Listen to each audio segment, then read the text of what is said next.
TNT says, I'm not missing out on this twice.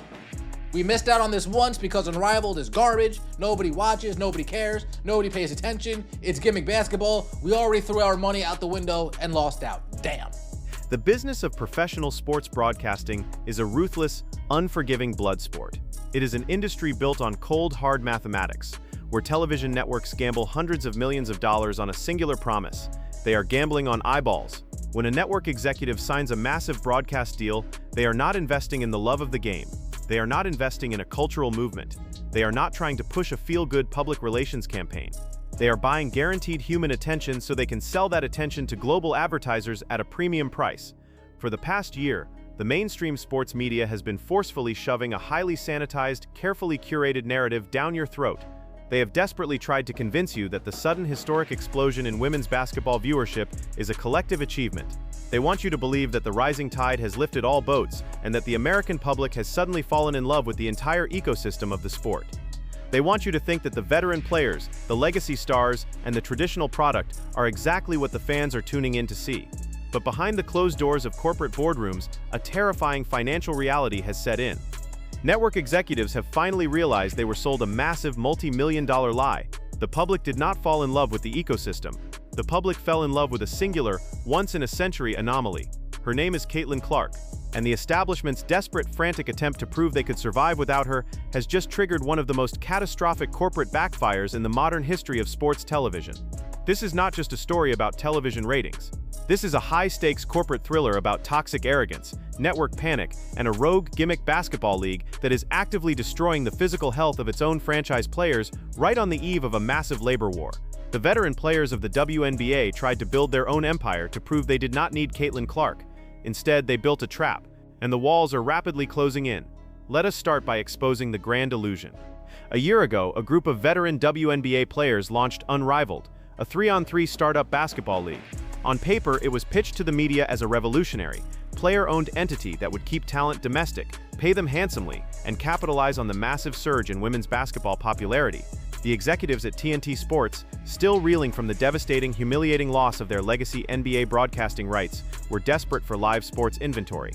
They looked at the exploding WNBA ratings, listened to the aggressive PR campaigns from the veteran players, and opened up their corporate checkbooks. TNT provided the television deal and the financial backing, operating under one massive, unspoken corporate assumption. They assumed that by financing this league, they were building the ultimate honey trap to secure the biggest fish in the global sports pond. They assumed Caitlin Clark would walk through the door, sign the contract, and bring her millions of loyal viewers directly to the TNT network. But she didn't. Caitlin Clark stayed home. She rested. She played golf. She entirely opted out of the Unrivaled ecosystem. And the moment she made that highly calculated decision, the entire financial house of cards collapsed. Hey, TNT, guess what? We got a great idea. It's going to be a 3-on-3 basketball league. We're going to get Caitlin Clark, but we need your help to do so. We need a TV deal, and we need some financing. If you can give us both, we will land Caitlin Clark. TNT responds, that's all you need? You need some money to go out and get the biggest fish in the pond? Here's money. You want a TV deal? Well, you're going to have Caitlin Clark, so yeah, seems like a win-win. Here's a TV deal.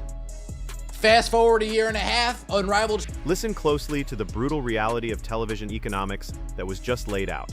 When Unrivaled tipped off without Caitlin Clark, the network executives at TNT did not just experience a mild disappointment. They experienced absolute, unmitigated corporate panic. The ratings plummeted directly into the abyss. The grand experiment, the league that was supposed to prove the veterans could draw an audience entirely on their own merit, was instantly exposed as a niche, unwatchable gimmick. The general public took one look at the product, realized number 22 was nowhere to be found, and completely checked out. TNT wasted millions of dollars on a vanity project that generated absolutely zero return on investment. They bought a league thinking they were buying a cultural phenomenon, but they quickly realized that the phenomenon is tied to one specific human being. But network executives are corporate survivors. They do not accept defeat, they pivot. TNT realized immediately that they had bought a counterfeit product. They realized that the broad concept of women's basketball does not sell advertising slots. The specific brand of Caitlin Clark sells advertising slots. So TNT executed a ruthless emergency audible. If the Domestic Players League could not deliver the golden goose, TNT would go directly to the international stage to secure her. Along with Jackie Young, TNT says, I'm not missing out on this twice. We missed out on this once because Unrivaled is garbage. Nobody watches, nobody cares, nobody pays attention. It's gimmick basketball. We already threw our money out the window and lost out. Damn. But this whole FIBA ordeal? Oh, we can cash in here. Yesterday on TNT's acquisition of the FIBA Women's Basketball World Cup qualifying tournament rights is not a standard corporate expansion. It is a desperate, highly calculated rescue mission to save their network ratings. They looked at the smoldering wreckage of their unrivaled investment and said, never again. They went out and purchased the broadcast rights to the United States national team specifically because it guarantees them access to the one athlete who actually moves the needle on a global scale. This is the ultimate corporate humiliation for the founders of Unrivaled. The very television network that funded their startup league is now actively sidestepping them, purchasing international qualifiers just to get a taste of the Caitlin Clark ratings explosion. FIBA is not a niche product. It is a massive global stage. While the WNBA veterans are playing half-court, 3-on-3 basketball in a tiny soundstage in Miami to microscopic television audiences, Caitlin Clark is preparing to step onto a world broadcast, instantly commanding viewers from North America to Europe to Asia. The disparity in scale is absolutely breathtaking.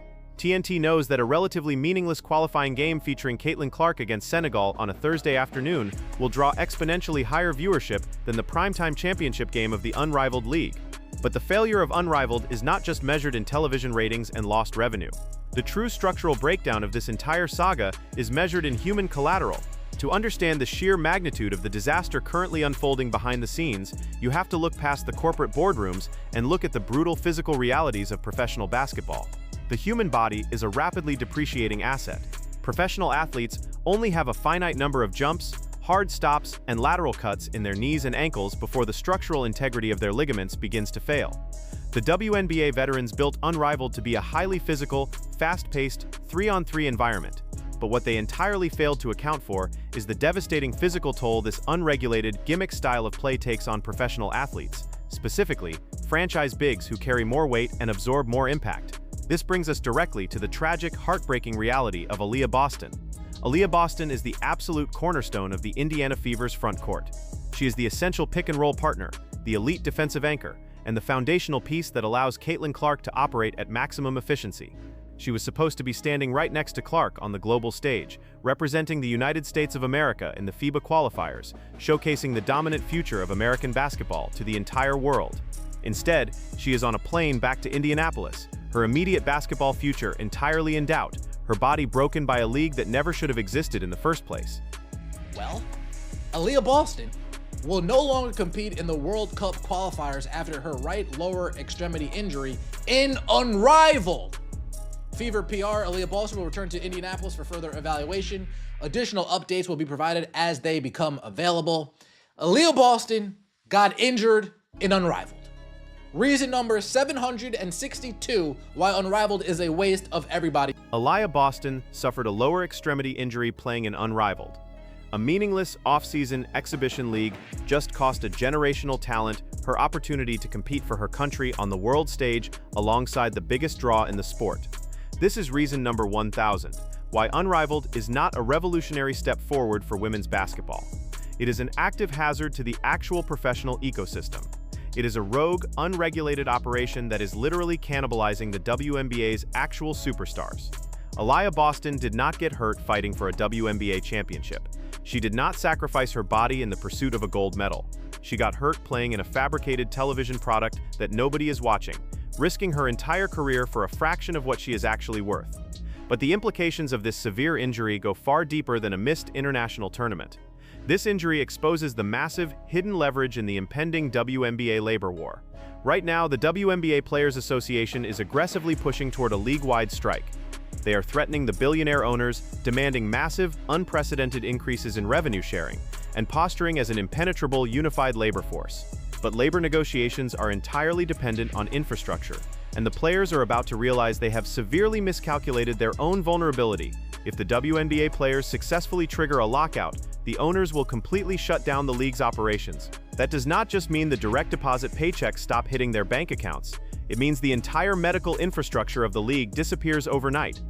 Now here's the kicker. Correct me if I'm wrong in the comment section below.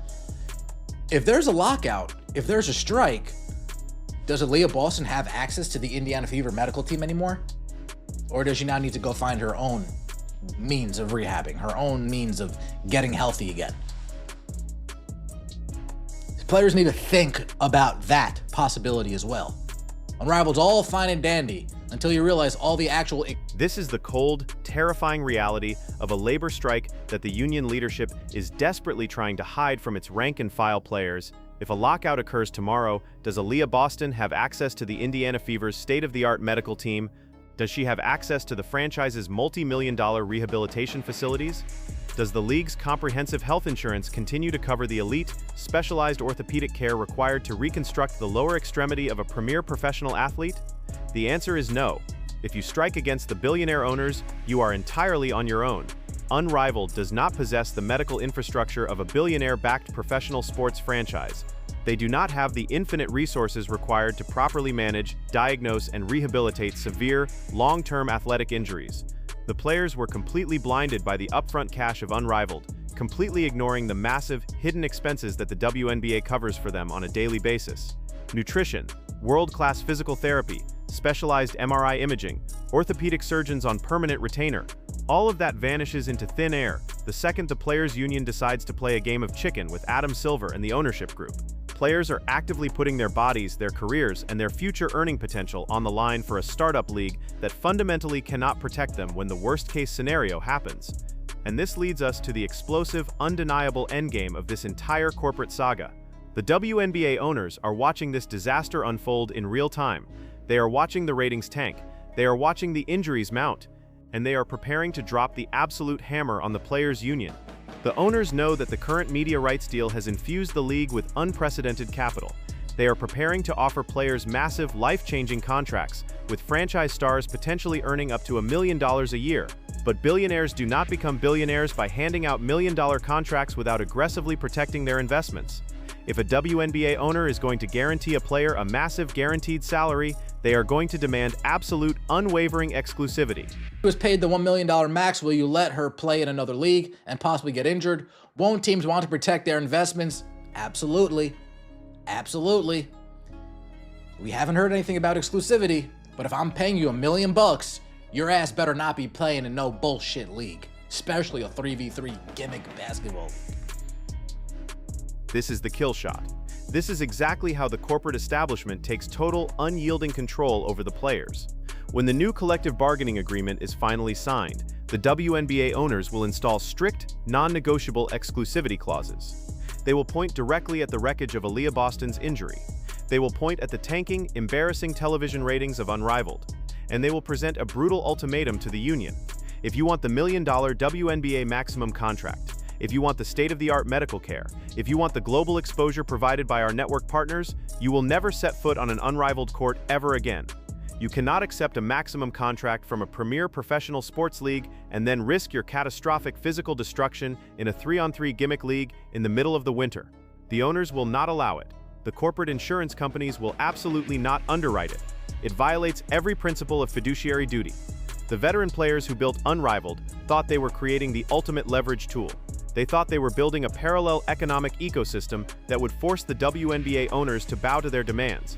Instead, they built their own financial graveyard. They proved to the television networks that their brand is entirely worthless without Caitlin Clark. They proved to the fans that their product is unwatchable without Caitlin Clark.